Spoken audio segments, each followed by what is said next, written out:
एक सेकंड, लेकिन मरियम औरंगजेब साहिबा कह रही हैं कि उसकी तरदीद आ गई जमात की तरफ से। पंजाब की सूरत हाल पर क्या हिकमत अमली क्या सीरियस कर रही है, क्या तहरीक अदम एतमाद लाने की कोशिश की जा रही है, इस हुकूमत से वो कैसे जब हम वहाँ तक आएंगे तो आपको इतला करेंगे। आखिरी सवाल जी। मौलाना साहब कह रहे हैं कि अटक पार से मुदाखलत हो रही है और आज जो जुडिशल कमीशन का इजलास हुआ है उसमें जो 5 जजेज हैं उनको आज उसके मुस्तरद कर दिया गया है है और ये इल्ज़ाम लगाया जा रहा है कि जस्टिस काजी फायज ईसा ने हुकूमत के साथ मिलकर ये सारा कुछ किया है।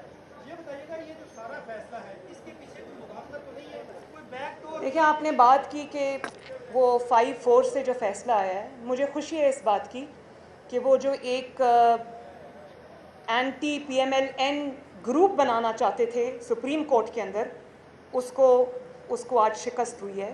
वो किसी अगर पार्टी को प्रमोट करना चाहते थे, किसी के ख़िलाफ़ एक ग्रुप बनाना चाहते थे, मुझे खुशी है कि वो रिजेक्ट हुआ है।